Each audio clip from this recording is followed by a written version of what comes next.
आशिक खुद खसम की, कोई प्रेम कहो बिरहिन।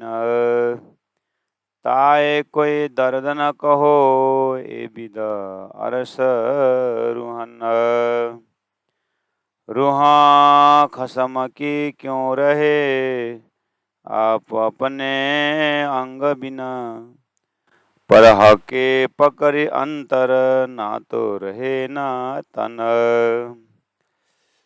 ऊपर काऊ का न देखा वहीं, जो दमाना ले सके छन। सो आशिक जाने मासुक की, ही मोमिन बिरहिन। मोमिन यकीन न छूटे, जो पड़े अनेक बिघ्न। आशिक मासुक वास्ते, जीव को न करे जतन। जीव को न करे जतन। सच्चिदानंद पार ब्रह्म की जय। परमादरणीय सुंदर सा जिस आनंद ग्रंथ है और 22 नंबर प्रकरण है। चौपाई नंबर 21 और चौपाई नंबर 20 में लिखा हुआ है कि आशिक खुद खसम की, कोई प्रेम कहो बिरहिन।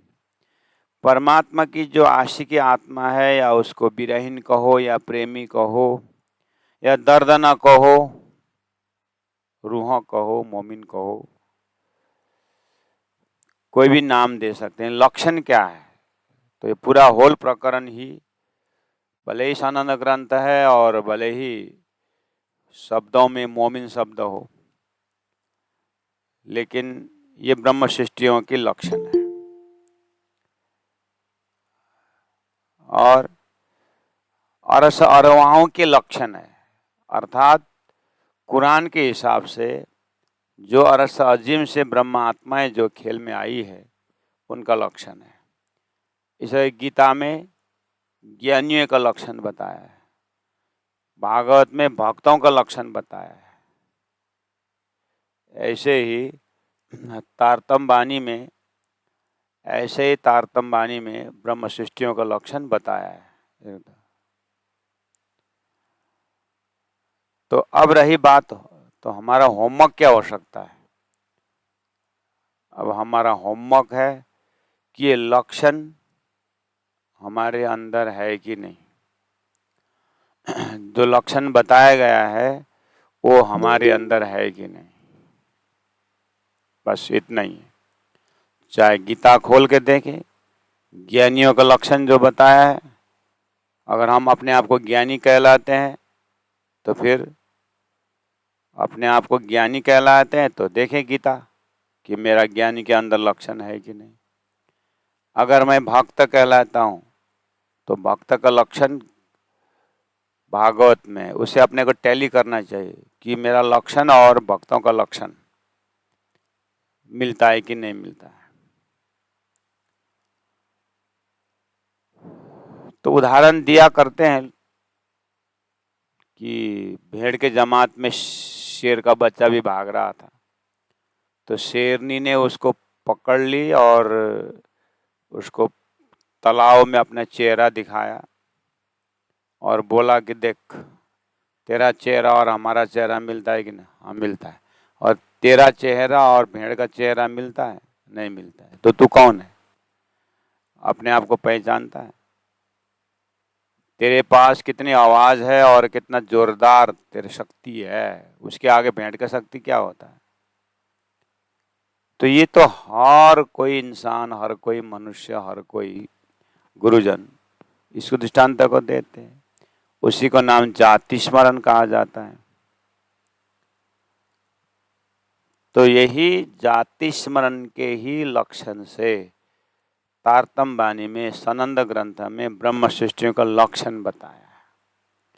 तो अब हम अपने आप को ब्रह्म सृष्टि कहलाते हैं, अपने आप को सुंदर साथ कहलाते हैं और अपने आप को भक्त कहलाते हैं। तो अब देखें आपने,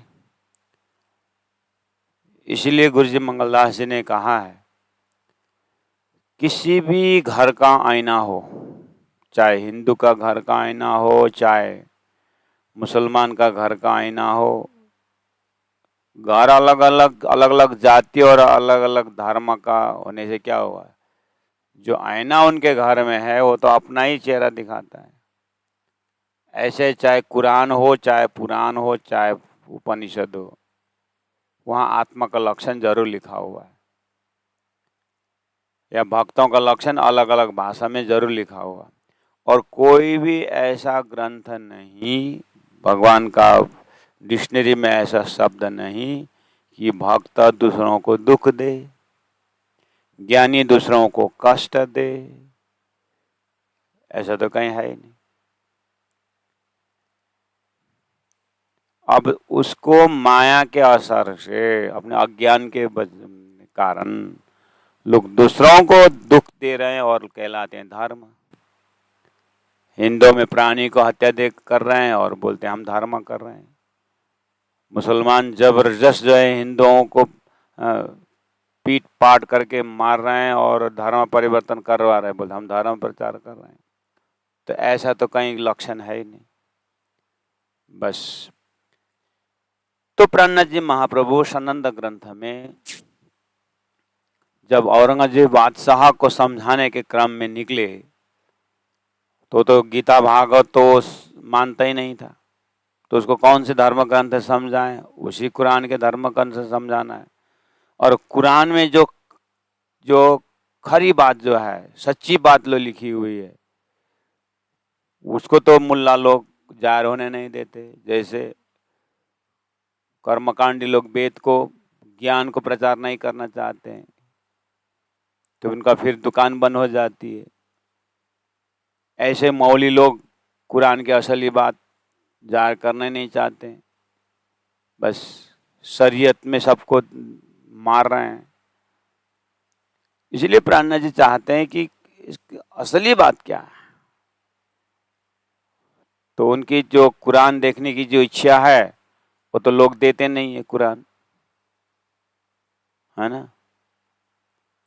तब राजी महाराज ने सोचा कि अब जो है अंतिम खाविंद इमाम मेहदी महामती प्राणनाथ जी हैं, और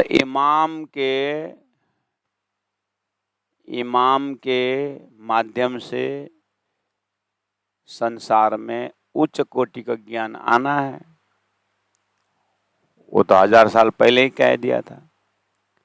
इसलिए ज्ञान अवतरण के सनंद ग्रंथ में ब्रह्म सृष्टियों का लक्षण अर्थात अरस अरवाहों का लक्षण, अरस मतलब धाम, अर मतलब आत्मा, वो महान धाम परम धाम से आई आत्माओं का लक्षण। तो आइए सुंदर साथ जी, आशिक खुद अर खशम की कोई प्रेम कहो भी रहे। और चौपे नंबर 21 में देखिए, इसीलिए अब लक्षण बता रहे हैं, रूहा खशम की क्यों रहे आप अपने अंग बिना। देखिए, रूहा यानी आत्मा, खसम यानी परमात्मा। सनंद ग्रंथ है, टर्मिनोलॉजी जो लिया हुआ है, शब्दावली जो लिया हुआ है, कुरान के शब्दावली है। अगर इसी को वैदिक शब्दावली में लेंगे तो असली मतलब जागृत आत्माओं का लक्षण करके आ सकता है, ज्ञानी आत्माओं के लक्षण करके आ सकता है।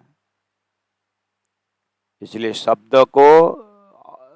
शब्द किसी का भी हो, अरबी हो, फारसी हो, या उर्दू हो, या संस्कृत हो, या हिंदी हो, हमें पकड़ना है लक्षण। तो रूहा खसम की, परमात्मा की आत्मा, रूहा खसम की क्यों रहे, धरती में कैसे रहेंगे, क्यों? आप अपने अंग बिना, आप अपने अंग बिना, अंग और अंगी जो होती है, परब्रह्म परमात्मा के आनंद अंश से श्यामा जी महारानी है, श्यामा जी महारानी के अंग से आत्माएं ब्रह्मात्माएं हैं। वो ब्रह्मात्मा खेल में आई है और उनको पता चला कि मैं शरीर नहीं हूँ, मैं आत्मा हूँ, मैं इस ब्रह्मांड का नहीं हूँ, मैं इससे परे हूँ, मैं सच्चिदानंद स्वरूप हूँ। और मैं सच्चिदानंद स्वरूप का जैसे सागर को पता चला कि वो पानी है, या कुआं का पानी को पता चला कि मैं पानी हूँ, तो मेरा संबंधी सागर है। कमरे के अंदर जो प्रकाश है उसको पता चला कि मैं प्रकाश का डिपार्ट हूँ, तो मेरा मूल सूर्य है। ऐसे ही शरीर के अंदर, बाउंड्री के अंदर बैठे हुए आत्मा को शरीर के साथ जाति पाति भेद भाव, छोटा बड़ा, इन सब शरीर का धर्म लेकर के आत्मा अटकी हुई थी, तो पता चल गया मैं तो इसका नहीं हूँ, मैं तो परमात्मा का सच्चिदानंद स्वरूप हूँ। जैसे ही पता चला तो बोले आप अपने अंग बिना क्यों रहे? अपने मालिक, अपने धामधनी, अपने परात्म के बिना वो कैसे संसार में रह सकती है? इस तरह से लक्षण बताया है। अच्छा, मछली को आप कल्पना करिए, मछली पानी के बिना रह नहीं सकती, इसलिए मछली पानी का ही अंश है। ऐसे ही आत्माएं परमात्मा का ही अंश है, ये संसार का अंश नहीं है, प्रकृति का अंश नहीं है। इसलिए वो प्रकृति से बना हुआ शरीर, प्रकृति से बना हुआ ब्रह्मांड, इसका सदस्य नहीं है ये। इसलिए उसको हर प्रकार से संसार में उसका जीव लगता ही नहीं।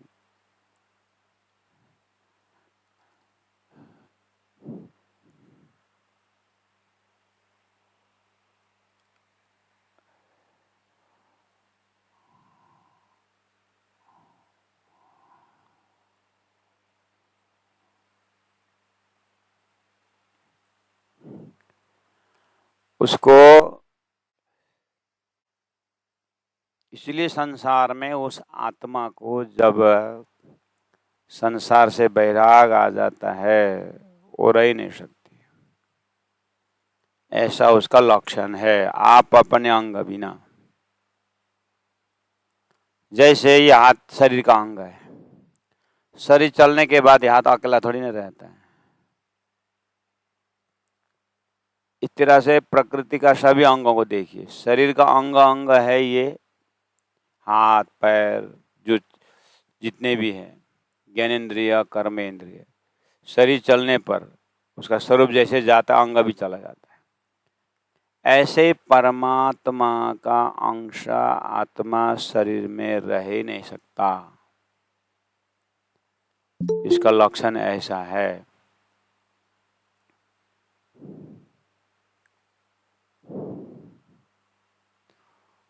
अच्छा ठीक, मान लिया। तो हे महामति प्राणनाथ जी, आप तो अपने आप को जान चुके हैं, अपने आप को जान चुके हैं और अपने आप को परमात्मा का अंश मान चुके हैं, आप तो जागृत हो ना। तो फिर मुझे ये बताइए, आप अपने धाम में वापस या अपने मालिक के पास जाके रहना चाहिए था ना, आप क्यों इस शरीर में बैठ के बोल रहे हो? फिर आप जो बोल रहे हो ना वो लक्षण से नहीं मिल रहा, ऐसा प्राणनाथ जी को प्रश्न पूछ सकते हैं।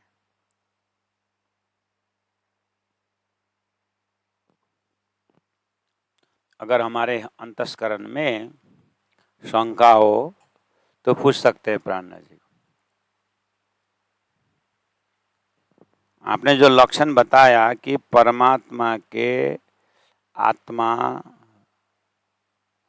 परमात्मा बिना रह नहीं सकते, हे प्राणनाथ जी, आप इस शरीर में हो और नदियाँ पहाड़ों से दौड़ती आती है और सागर में पहुंचने के बाद वो अपना अस्तित्व खो जाए। सागर में पहुंचने के बाद पानी को कोई नदी नाम से नहीं बोलते, कुआं का पानी जरूर बोलोगे, लेकिन कुआं का पानी जब सागर से मिल जाता है तो उसको फिर कुआं का पानी नहीं होता है, वो सागर के साथ रहा। नदी कितना आवाज लगा के जाती है और सागर में पहुंचा मौन हो जाता, अपने अस्तित्व को खो जाती है। ऐसे आप प्राणनाथ जी परमात्मा के साथ मिल चुके हैं, तो फिर आप इस शरीर में बैठ के कैसे बोल रहे हो?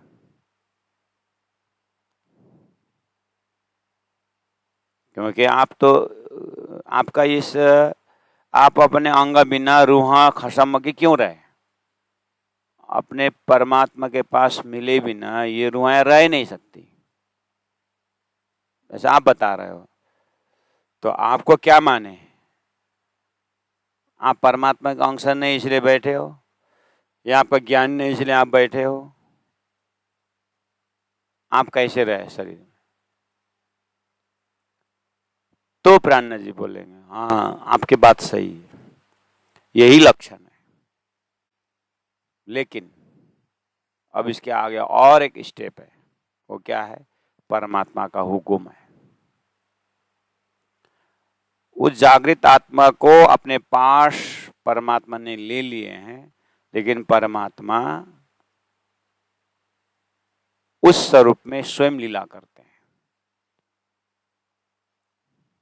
परमात्मा ऐसे आत्माओं के साथ, ऐसे जागृत आत्माओं के साथ रह करके स्वयं लीला करते हैं। ऐसे ही मान लो, अब हम क्या बता सकते हैं?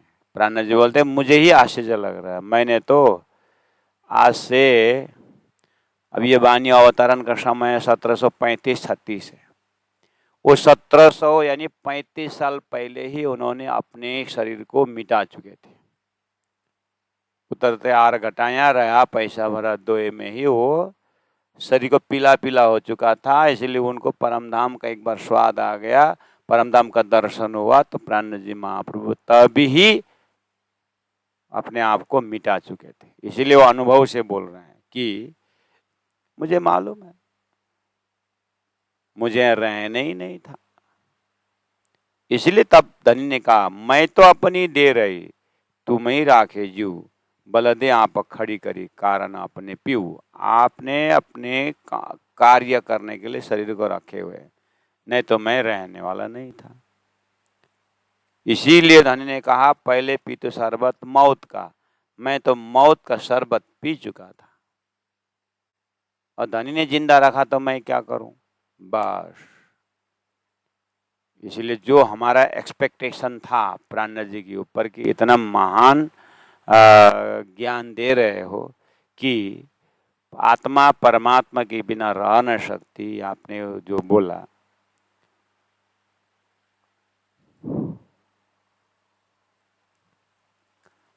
तो हमने इसीलिए डाउट किया प्राणनाथ जी के ऊपर कि भले हम उस लक्षण में नहीं हैं, आप तो हो, तो फिर आप इस शरीर में परमात्मा परमधाम में हैं और आप खेल में हो, तो फिर आप कैसे शरीर में रह चुके हैं? आपको तो निकल जाना चाहिए था। हाँ मैं निकलने वाला था, निकल चुका ही था, लेकिन धनी ने पकड़ के रखा। तो आगे चुपे क्या बोल रहे हैं? रुआ खसम की क्यों रहे? आप अपने अंग बिना पर हक के पकड़ी अंतर, लेकिन परमात्मा ने अंदर बैठ करके पकड़ लिया, शरीर के अंदर रखा, और क्या किया? ना तो रहे ना तन, नहीं तो शरीर रहने वाला नहीं है। बस इन महापुरुषों को ही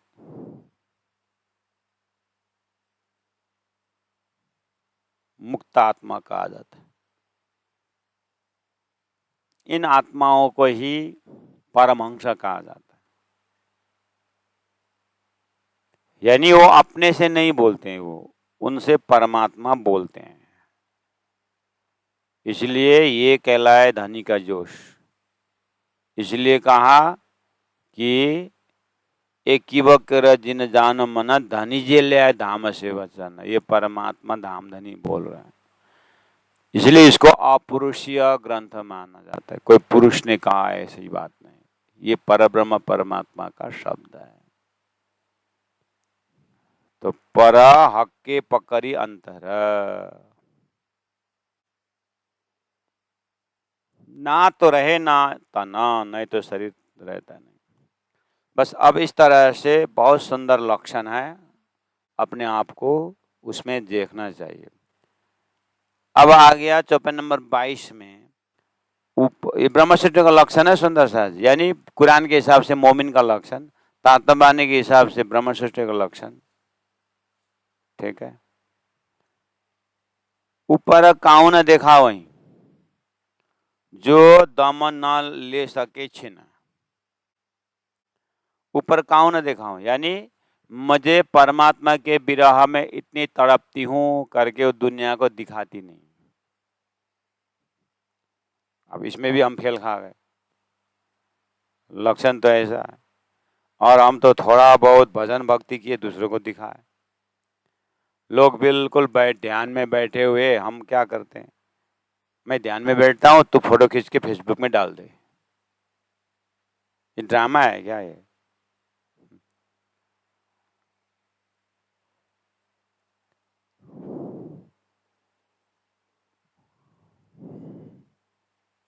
ऊपर काऊ ने देखा भाई, बहुत मुश्किल है। जो दम न ले सके छिन, ये आत्मा धनी के बिना एक श्वास भी बाहर गया हुआ अंदर नहीं आ सकता है, अंदर आया हुआ बाहर नहीं जा सकेगा। ऐसा होता है इनका लक्षण। परमात्मा के बिना, परमात्मा निकाले, परमात्मा श्वास रखे उनके हाथ में। वो खुद का हिम्मत नहीं है कि अंदर गया श्वास बाहर जाए, बाहर का अंदर करे, क्योंकि वो धनी के, परमात्मा के मालिक के बिना एक पल भी श्वास ले नहीं सकती। ऐसा लक्षण बताया है। ऊपर काऊ न देखावे जो दमन न ले सके छिन, सो आशिक जाने मासुक की, यही मोमिन भी रहे। सो आशिक जाने मासुक, ये जो प्रियतमा जो आत्मा है अपने प्रियतम को ही जानती है, अपने मालिक को छोड़कर, अपने राज्य को छोड़कर बाकी कुछ जानती नहीं।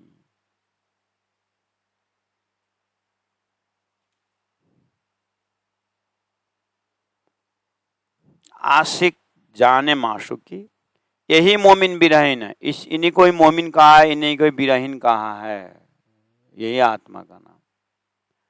अब कुरान में मोमिन शब्द हाई क्वालिफाइड, एकदम भक्ति में आगे, ऐसा देख करके कुरान पढ़ने वालों ने, अरे इतना अच्छा सुंदर लक्षण, तो मतलब टाइटल तो हमारा है करके टाइटल लिए, लेकिन गुण नहीं लिए। इसलिए प्राणनाथ जी सनंद ग्रंथ द्वारा उन मुल्लाओं को समझा रहे हैं, तुम्हारे ग्रंथ में मोमिन शब्द है ना है। मोमिन का अर्थ होता है मम रूपी परमात्मा को सुनते ही ये पिघल जाए, इसलिए मोमिन का है। तुमको मालूम है? और तुम पिघले हो। तुम अपने आप को मोमिन किस आधार पर? कुरान में तो मोमिन का लक्षण ऐसा बताया हुआ है जो मैं बता रहा हूं। मैं तुम्हारे कुरान खोल के देखो, उसके बाद मुझे बताओ कि तुम किस अर्थ में मोमिन हो। बस सुंदर साथ जी, प्राणनाथ जी की वाणी, सर्वे भवन्तु सुखिना, सबके लिए। तो क्या बोले?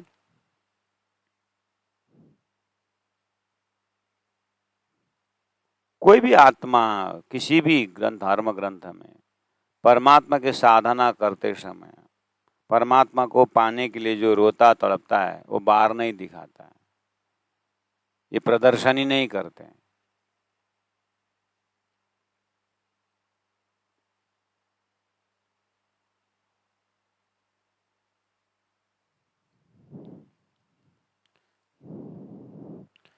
आशिक का ऐसा जो लक्षण है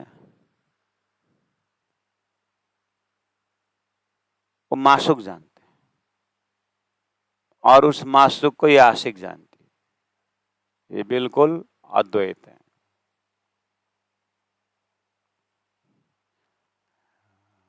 अब आइए 23 नंबर। मोमिन यकीन न छूटें। यकीन का अर्थ होता है विश्वास। ये जो मोमिन, ब्रह्म सृष्टि, अरस अरवाएं जो है ना, इनको परमात्मा के तरह जो विश्वास है न छूटे। कभी वो विश्वास छूटने और टूटने वाला नहीं होता है, ऐसा अकाट्य विश्वास। तो अब उसमें अपने को मिला के देखें, परमात्मा को कितना विश्वास है, कितनी श्रद्धा है, कितनी भक्ति है। शब्द बोलने में अच्छा लगता है, लेकिन शब्द का स्वरूप हम हैं। आगे क्या कंडीशन बताए, मोमिन यकीन न छूटे जो पड़े अनेक विघ्न। दिनचर्या में, साधना में, जीवन के यात्रा में अनेकों कष्ट विघ्न बाधा आए तो भी परमात्मा को विश्वास नहीं टूटता है, ऐसा इनका लक्षण है। अब बताओ, हमें तो पैसे के ऊपर विश्वास है, हमें तो संसार के संबंधियों के ऊपर विश्वास है, और जैसे विघ्न बाधा आ जाए तो देखना, अभी तक जिसके ऊपर विश्वास किया था वो 2 मिनट में कलर बदलेंगे। इसलिए विश्वास का, श्रद्धा का जगह जो जीव ने लिया वो स्थान ही गलत लिया हुआ है। उसको ऐसा अटूट विश्वास तो परमात्मा के ऊपर होना था। भगवान ने योगक्षेमम वहाम्यम कहा है, मैं मेरा भक्त का सब कुछ व्यवस्था कर देता हूं, और परमात्मा को तो भरोसा नहीं। और दुनिया में जिसको लगाया हुआ संबंध हमें भरोसा है, और वो तो टूटने वाला है। बालू का घर बना लिया, और उसका कितनी लाइफ है उसकी। ऐसे ही विश्वास शब्द, श्रद्धा शब्द, प्रेम शब्द, ये तो परमात्मा के आसपास घूमने वाला परमात्मा स्वरूप ही है, लेकिन विश्वास दूसरे जगह में और श्रद्धा दूसरे जगह में। तो फिर ये शब्द कैसे परमात्मा के पास पहुंचाएगा? जिसका शब्द है उनके ही पास वो शब्द को प्रयोग करें। विश्वास शब्द संसार का नहीं है, यहाँ तो धोखा है। श्रद्धा शब्द परमात्मा का है, यहाँ संसार का नहीं, इसका तो घृणा है। 2-4 दिन शरीर के साथ विश्वास कर लिया और ये आत्मा निकल जाती है तो शरीर से कौन मोह करता है, शरीर से कौन प्रेम करता है? घृणा नहीं करते। तो और जिसके साथ करना था वो तो चला गया, तो शरीर के साथ किया तो घृणा ही मिलेगा ना। इसीलिए ये सब जानबूझ करके मोमिन यकीन न छूटे ही जो पड़े अनेक विघ्न। संसार माया का विघ्न बाधा जितना पड़े, प्राणनाथ जी के ऊपर विघ्न बाधा कम पड़ा क्या? हाँ? लेकिन राज्य के प्रति जो विश्वास है उसने टूटा क्या? इन भक्तों को तो जितना संसार उसके ऊपर परेशानी करते हैं उतना ही वो बढ़ते जाते हैं। वो परमात्मा का मेहर समझते हैं, विघ्न बाधाओं को परमात्मा का मेहर समझते हैं, कृपा समझते हैं। तो फिर उनको कोई बिगाड़ ही नहीं सकता, उनका कोई गिरा ही नहीं सकता।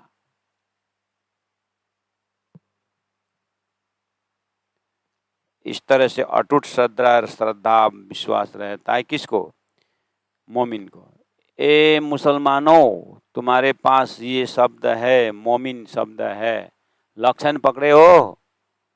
वही लक्षण वेदों में भी है, दूसरी भाषा में, दूसरे शब्दावली में।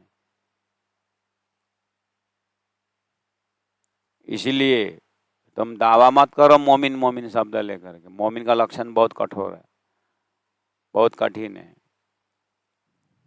इसलिए थोड़ा सा चिंतन करो, वास्तव में मोमिन कौन है? उस परम धाम से ही ब्रह्म आत्मा है। इसलिए तुम इस चीज को विश्वास करो। मोमिन यकीन न छूटे जो पड़े अनेक विघ्न। आशिक मासुक वास्ते जीव को न करे जतन। ये आत्मा तो मासुक वास्ते, परमात्मा के वास्ते जीव को ना करे जतन। जिस दिन आत्मा परमात्मा से मिलना होता है तो ये जीव को जतन, यानी मुझे ये करना है, मुझे ये करना है करके देखेंगे नहीं लौट के।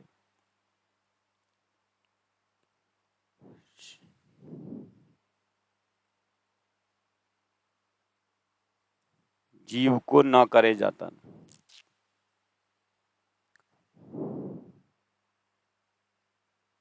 और राजा ने पतिव्रता स्त्री को परीक्षा करने लगा, अपने रानी को, कि मेरी रानी जो है मुझे कितना प्यार करती है देखता हूँ। शिकार खेलने के बहाने गए और अपने वस्त्र को निकाले और खून का, ताजा ताजा खून कैसे दिए और ले जा करके रानी को बोलने को बोला, सिपाही को, जा रानी को बोल दे, ये दिखा दे राजा मतलब जानवर के पकड़ में आकर के मर गया, शिकार खेलने के दिखा दे। देखते हैं उस समय में कितना हाय करके रोती कि नहीं, कभी अभी तक कभी उसने भाव दिखाया ही नहीं। मुझे शंका है मेरे पत्नी के ऊपर कि मेरे ऊपर कितना विश्वास, यार ये मुझसे अंतरंगा में कितना प्रेम करती है, कि सच में वो पतिव्रता है, मुझे परीक्षा करना है, इसलिए जा ये खून से ओत प्रोत ये कपड़ा को दिखा दे। अब बोल राजा मर गया, मतलब देखता हूँ उसके बाद दूसरे शादी करेगी कि रोएगी कि चिता में जाएगी या क्या करे, देखते हैं। सिपाही ने ले गया और कपड़ा दिखाया, बोले राजा शिकार खेलने गया था तो जानवर ने अटैक किया, इतना ही बोला था, रानी करके रानी मर गई। सिपाही ने बोला रानी तो एक बार श्वास जो बाहर निकला अंदर की नहीं, वो मर गई। तो राजा का पछतावा है, मैं इतने पापी कि वो किस तरह से पतिव्रता थी, वो बाहर काओं को दिखाई नहीं। ऐसे ही वंशी बजी तो ब्रह्म आत्माएं जो परमधाम की रूहें थी वो राश में चली गई, संसार तरफ कुछ देखा ही नहीं।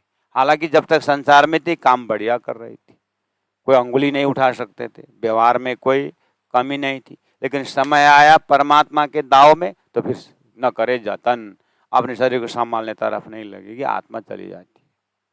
ब्रज में करके दिखाए और जागने के ब्रह्मांड में अब क्या है, न करे जतन मतलब आशिक मासुक वास्ते, परमात्मा के भक्ति के वास्ते न करे जतन।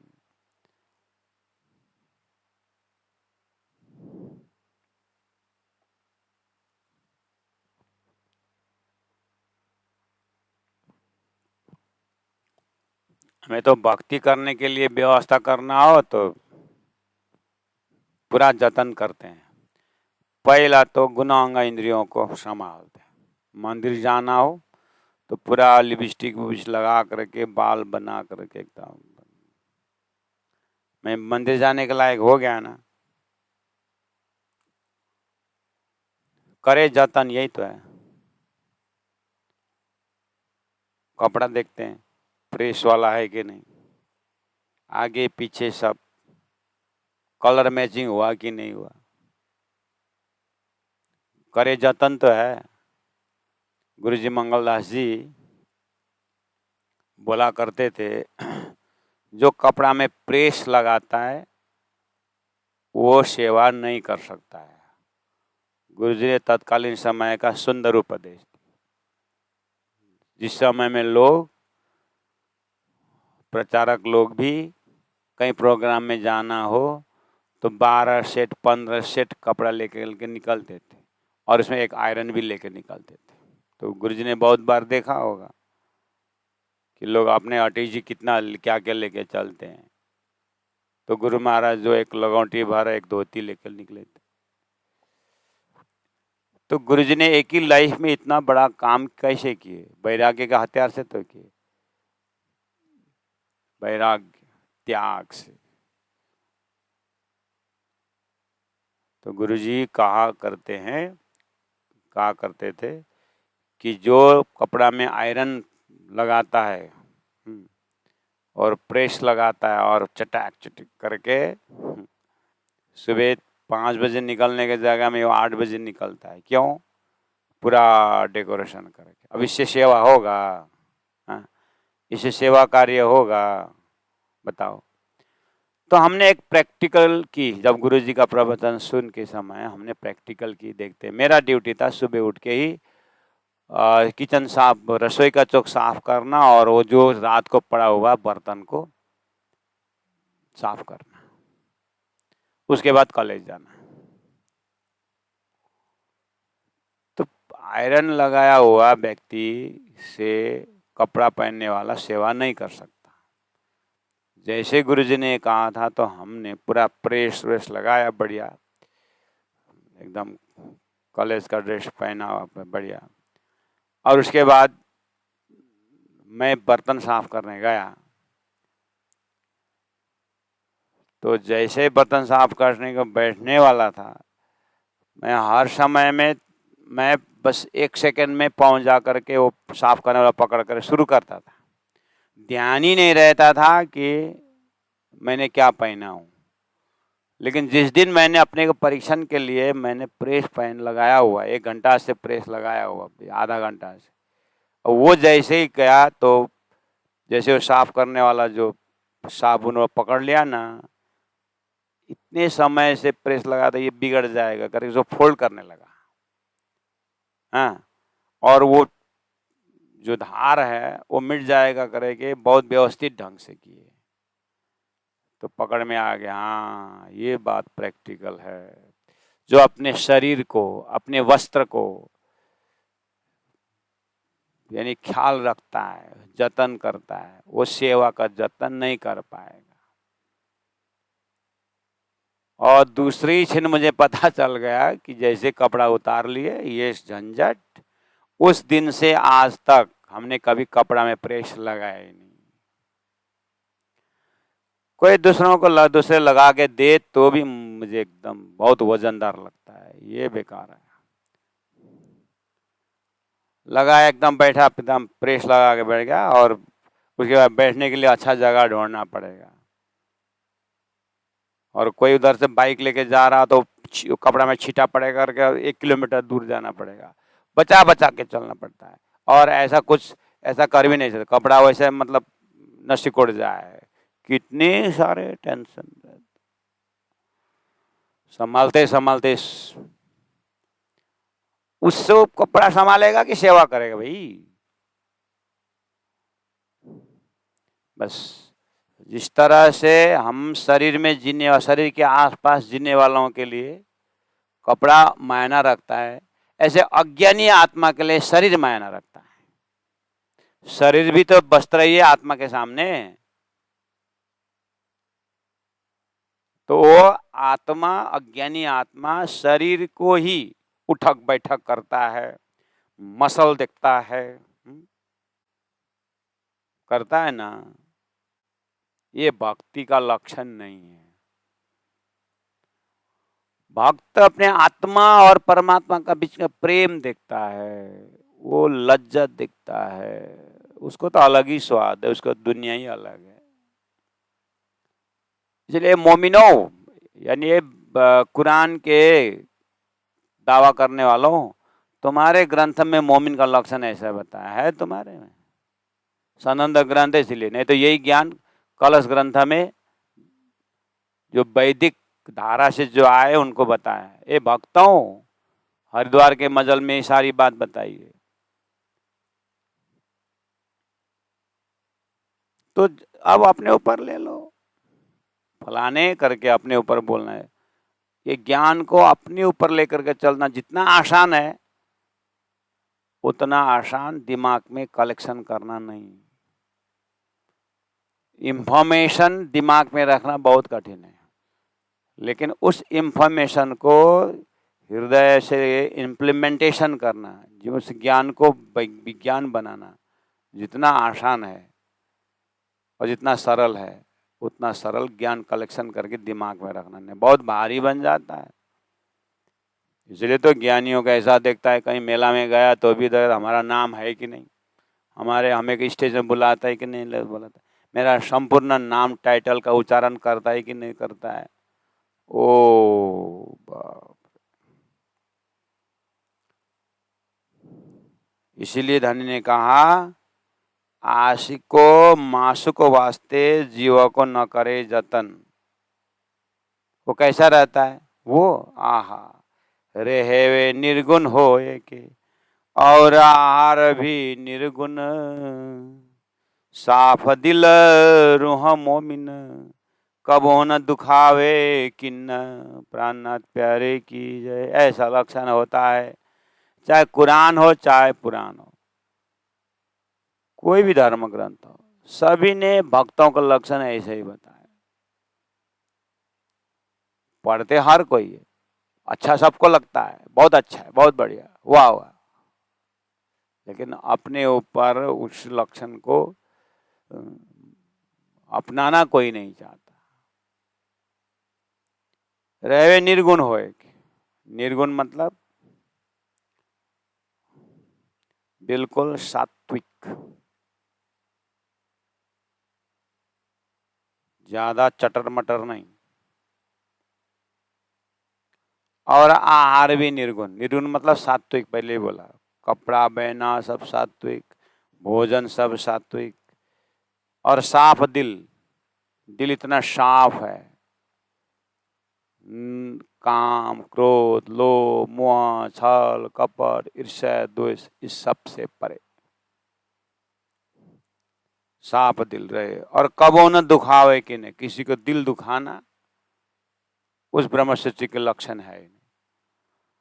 अब यहीं पर बहुत लोग कंफ्यूज हो जाते हैं, कबो न दुखावे कि नहीं, किसी को दिल नहीं दुखाते। बीतक साहिब में आपने देखा, प्राणनाथ जी महाप्रभु के आचरण से बिहारी जी कितने दिल दुखी हो गए, तो अब क्या करोगे? प्राणनाथ जी को लक्षण को देख करके बिहारी जी दुखी हो रहे हैं, तो अब ये क्या बोलोगे? ये दुखी है, ये प्राणनाथ जी की गलती है क्या? बस ऐसे ही संसार है। राम को देख करके रावण दुखी है, उसको अपना वास्तव में वो अपने आचरण से दुखी है, राम से थोड़ी ये दुखी है। बस ऐसे ही बिहारी जी दुखी है तो अपने व्यवहार से दुखी है, प्राणनाथ जी दुखी नहीं किए। इसलिए देखना सुंदर सा जी, इसमें भी जानना पड़ेगा, कबो न दुखावे किन्न। अगर ऐसा हो तो हमारा तो और खतरा है। हमारे से तो यहाँ पढ़ने आए बच्चे लोग कितने दुखी होते हैं जब वो आते हैं और उनको मोबाइल जब पकड़ करके 2-2 महीना के लिए जब ऑफिस में रख देते, उस समय देखना इतने दुखी होते, इतने दुखी होते हैं कि वार वार वार वार करके हमको तो मारने के लिए तैयार है, पिटाई हो जाकर। अगर मौका मिलता तो वो फिर पता नहीं क्या क्या गाली देते, इतने अंदर में अग्नि। तो अब ये हिसाब से देखा तो हमारा तो परम धाम तो बंद हो गया, बहुत पहले बंद हो गया। दूसरों को दुखी किया हो तो उसको तो परम धाम में स्थान है ही नहीं। तो ये हिसाब लगा, इसीलिए ये विवेचन करना है कि कबो न दुखावे किन्न, किसी को दुखी नहीं करते हैं ये। लेकिन लड़का स्कूल जाना नहीं चाहता, घर में बैठना चाहता है, तो माँ ने एक थप्पड़ लगा करके स्कूल भेज दी, तो वो तो दुखी हो गया ना लड़का। लेकिन माँ का थप्पड़ के पीछे उसका भविष्य है, तो दुखी होना किस उद्देश्य से हो रहा है, उसको लक्ष्य को देख करके पाप पुण्य की बात होती है, ऐसे ही समझो। इसलिए कबो न दुखावे किन्ना, यानी अपने जानबूझ करके अपने को अपने फायदा के लिए जो दुखी करना, अपने स्वार्थ के लिए दूसरे को दुखी करना। लोग प्राणी हत्या करते हैं तो बेचारा वो जो बोल नहीं पाता है, वो प्राणी दुखी है कि नहीं है? वो तो एक स्थूल बुद्धि वाला भी समझता है। अपने पर्पज के लिए, अपने उद्देश्य के लिए, अपने स्वार्थ के लिए दूसरों को दुखी करना, ये मोमिन नहीं जानती, उसके डिक्शनरी में है ही नहीं। इस तरह कबू न दुखावे किन्न, अपने स्वार्थ के लिए, कबू न दुखावे किन्न अपने नाम के लिए, अपने प्रतिष्ठा के लिए, अपने सम्मान के लिए, ऐसा काम नहीं करते। हाँ, उसको सुख देने के लिए ये अपने आप को मिटाती है। ये मोमिनो, कुरान के लोग सुनो, कुरान पढ़ते हो ना, मोमिन का लक्षण ऐसा बताया है। और तुमने कितने को दुखी कर रहे हैं, देखो देखा, तो तुम कैसे कुरान के जानने वाले, कैसे तुम कुरान के मानने वाले? मेरा प्रश्न ये है, प्राणनाथ जी बोल रहा है। तुम्हारे धर्म ग्रंथ में, कुरान में ऐसा अरसरवाओं के लक्षण बताए जो मैं तुमको हिंदी से पढ़ा रहा हूँ, और तुम अरबी भाषा, अरबी फारसी तो तुम अब जो लिखा हो तो पढ़ते नहीं हो।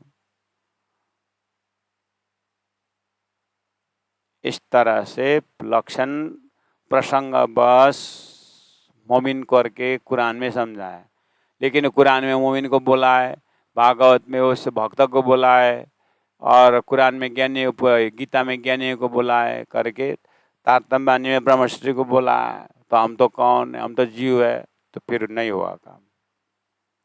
इसलिए सब ज्ञान अपने लिए है, मेरे लिए आज ही मुझे प्रैक्टिस करना है। तो इस तरह से लक्षणों को कंठस्थ करना है पहला नंबर। उसके बाद दिनों उसके ऊपर अपने आप को वॉच करना है कि मैं इस लक्षण वाला हूँ कि नहीं हूँ, मेरे से पालन हो ही कि नहीं हो रहा है कि नहीं हो रहा है। बस इसी का नाम साधना है। सदगुरु देवचंद्र जी महाराज के पास महामति प्राणनाथ जी, हे सदगुरु महाराज मेरा अवगुण दिखा दो, मेरा अवगुण दिखा दो, मुझे क्यों परम धाम नहीं दिखता, मुझे परात्मा को क्यों दर्शन नहीं होता, तड़पे कि नहीं तड़पे। बस वो लक्षण के लिए बता रहा है। इसलिए श्रींद्रावती आत्मा ने जो, श्रींद्रावती आत्मा के माध्यम से राज जी ने जो बताया है वो हमारे वास्ते है। तो अब हमें ऐसा स्वभाव वाला बनना होगा। रुआ खसम की क्यों रहे आप अपने अंग बिना, पर हके पकड़ी अंतर ना तो रहे ना तन, ऊपर काऊ न देखावे जो दम न ले सके छिन्न, सो आशिक जाने मासुक की यही मोमिन बिरहीन, मोमिन यकीन ना छूटे जो पड़े अनेक विघ्न। हम तो थोड़ा सा संसार का विघ्न बाधा आया तो परमात्मा मारा गोली, जब ठीक ठाक हो जाएगा तो भजन करेंगे। संसार न कभी ठीक ठाक होगा, संसार तो ठोक ठाक ही होगा, ठीक ठाक नहीं होगा। तो संसार ठीक ठाक हो जाए और फिर भजन करूं, सागर का लहर कब रुके उसके बाद मैं स्नान करूं, फिर टावल लेके घूमते रहो। माया को लहरें अपना धर्म में आते रहे। मेरा धर्म जो आत्मा का है, परमात्मा का भजन भक्ति है। इस तरह से मोमिन यकीन न छूटे ही जो पड़े आने का विघ्न, आशिक मासुक वास्ते जीव को न करे जतन, रहवे निर्गुण होए के और आर भी निर्गुण, साफ दिल रूहा सुहा रूहा मोमिन कबो न दिखाओ कि। इस तरह से अपने आप को अपने ऊपर घटाएं। बोलो श्री प्राणनाथ प्यारे की। रेवे निर्गुण होए के और आर भी निर्गुण, साफ दिल रूहा मोमिन कबो न दुखावे किन्ना, कबो न दुखावे किन्ना। बोलो श्री प्राणनाथ प्यारे।